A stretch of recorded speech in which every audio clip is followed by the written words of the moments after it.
بسم اللہ الرحمن الرحیم۔ سید وقاص اسلامک چینل کے دوستو، السلام علیکم ورحمۃ اللہ وبرکاتہ۔ بھائیوں اور بہنوں، بہت سے نوجوان من پسند رشتوں کے لیے پریشان ہوتے ہیں، بہت زیادہ وسائل کا شکار ہو جاتے ہیں، دماغی امراض کا شکار ہو جاتے ہیں، ٹینشن کا شکار ہو جاتے ہیں، خودکشیوں کی طرف چلے جاتے ہیں اور اپنے پیسوں اور دیگر دولت سے محروم بھی ہو جاتے ہیں، لوگوں پر لٹاتے ہیں، ادھر ادھر پھرتے ہیں، جو بھی کوئی مشورہ دے اسے فوراً قبول کر لیتے ہیں، کوئی اگر پیسے مانگے، سونا چاندی مانگے وہ بھی دے دیتے ہیں،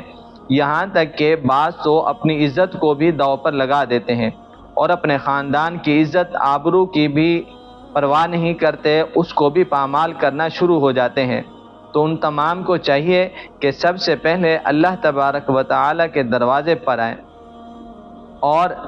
آج میں آپ کو بہت بڑا عمل اور پرتاثیر وظیفہ دے رہا ہوں۔ اگر آپ نے سچے دل سے اللہ تعالیٰ پر کامل یقین کرتے ہوئے اتباع رسول صلی اللہ علیہ وسلم پر چلتے ہوئے آپ نے اگر 21 دن تک یہ عمل کر لیا، صرف 21 دن، اللہ آپ کے من پسند رشتوں کو تکمیل تک پہنچا دے گا۔ محبوب اگر راضی نہیں ہو رہا وہ راضی ہوگا، اس کے گھر والے راضی نہیں ہو رہے وہ راضی ہو جائیں گے، جو رکاوٹ ہے وہ زائل ہو جائے گی،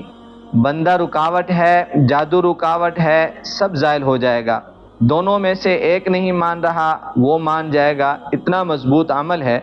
یہ تسبیح، آقا صلی اللہ علیہ وسلم کی لخت جگر، جنت کی عورتوں کی سردار کی یہ تسبیح ہے، تسبیح فاطمہ رضی اللہ تعالی عنہا۔ میرے آقا صلی اللہ علیہ وسلم نے فرمایا تھا یہ تسبیح پڑھا کرو، اس میں سے یہ کلمہ آپ یاد کر لیں، 21 دن پڑھیں، اول آخر درود پاک 3 مرتبہ اور 70 مرتبہ یہ کلمہ صبح فجر کے بعد اور رات کو سونے سے پہلے 70 مرتبہ۔ اس سے پہلے کہ وہ کلمہ آپ کو بتایا جائے، ہم ذرا اسلام، دین، احادیث کی روشنی میں دیکھ لیں، کیا اسلام ہمیں من پسند شادی کرنے کی اجازت دیتا ہے یا نہیں؟ پیارے بھائیوں اور بہنوں، جب ہم اپنی زندگی جو کہ ایک بیوی اور شوہر کی شادی کے بعد شروع ہوتی ہے، اگر دین اور اسلام آقا صلی اللہ علیہ وسلم کی اتباع کرتے ہوئے شروع کی جائے گی تو یقیناً اس زندگی میں خوشیاں آتی ہیں، گھر آباد رہتے ہیں، مشکلات نہیں آتی، نسلیں نیک ہوتی ہیں۔ وہ گھر بھی جس میں میاں بیوی میں پیار محبت ہو وہ جنت بن جاتا ہے۔ پیارے دوستو، اسلام میں پسند کی شادی کرنا بالکل جائز ہے، البتہ پسند کی بنیاد، معیار وہ ہونا چاہیے جو شریعت میں مطلوب ہو۔ ایک حدیث پاک سماعت فرما لیں، میرے آقا صلی اللہ علیہ وسلم نے ارشاد فرمایا جس کا مفہوم ہے، رشتے کے انتخاب میں مال، خوبصورتی، حسب و نسب اور دینداری میں سے دینداری کو ترجیح دینی چاہیے، مشکات شریف۔ اس حدیث پاک سے یہ معلوم ہوتا ہے کہ عام طور پر لوگ عورت سے نکاح کرنے کے سلسلے میں مذکورہ 4 چیزوں کو بطور خاص ملحوظ رکھتے ہیں۔ کوئی شخص مالدار عورت سے نکاح کرنا چاہتا ہے اور بعض لوگ اچھے حسب و نسب کی عورت سے نکاح کر کے اپنی بیوی بنانا پسند کرتے ہیں، اور بہت سے لوگ کی یہ خواہش ہوتی ہے کہ ایک حسین و جمیل عورت ان کی رفیق حیات بنے، اور کچھ دیندار بندے دیندار عورت کو ترجیح دیتے ہیں۔ لہٰذا ہر مسلمان کو چاہیے کہ وہ دیندار عورت ہی کو اپنے نکاح کے لیے پسند کرے، کیونکہ اس میں دنیا کی بھی بھلائی ہے اور آخرت کی بھی سعادت ہے۔ اب پیارے دوستو، وہ تسبیح فاطمہ رضی اللہ تعالی عنہا کا جو وظیفہ ہے سماعت فرما لیں۔ آپ نے 21 دن اول آخر درود پاک 3 بار اور 70 مرتبہ کہنا ہے، یا ذی القوۃ المتین،